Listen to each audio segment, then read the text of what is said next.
আর কি বলবে? কাল বলেছ চিঠিগুলো আদনান লিখেনি, তুমি লিখেছো। এখন কি বলবে? তুমিও লিখোনি? মিমু, তোমার রাগ হওয়ার, বিরক্ত হওয়ার যথেষ্ট কারণ আছে। আমি তোমাকে কাল বলেছি যে চিঠিগুলো আমি লিখেছি।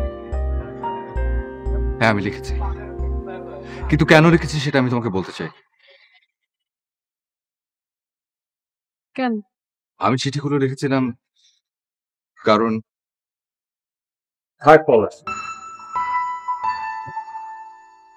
তুই ওই চিঠিটা কেন করেছিলি সেটা এখন নতুন করে বলার কোনো দরকার নেই। কারণ যাই হোক, অন্যায় অন্যায়, আর এটার পেছনে কোনো জাস্টিফিকেশন থাকে না, থাকতে পারে না। আর মিমো, অন্যায় আমিও তোমার প্রতি করেছি। আমার প্রতি তোমার যে ইমোশন, যে ভালোবাসা ছিল সেটা আমি একদম বুঝিনি।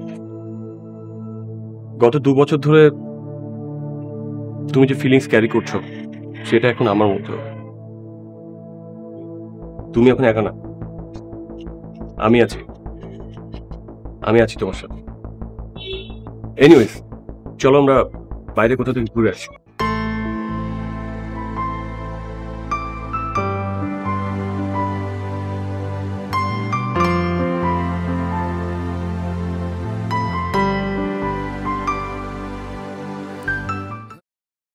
তোমার জন্য।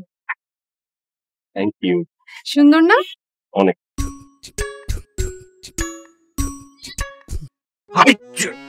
আরে কি হলো? তুমি ঠিক আছো? সরি আমার না ফুলে ভীষণ অ্যালার্জি। ফুলে অ্যালার্জি? ভুল তো আসলে আমারই। চিঠিতে লেখা কথাগুলি তো আদনানের নয়, পলাশের।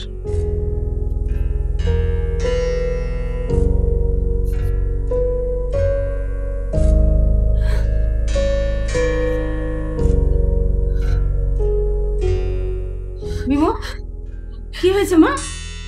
কি হয়েছে, কাঁদছো কেন? কি হয়েছে কি? মিমো, কি হয়েছে মা? তুমি কাঁদছো কেন? আচ্ছা, কি হচ্ছেটা কি বলো তো? আমার মনে হয় তোমাদের 3 জনের মধ্যে কিছু একটা হয়েছে, কিন্তু সেটা কি আমাকে বলো, বলো মা। মা, নাস্তা করতে এসো। তোমরা এদিকে এসো।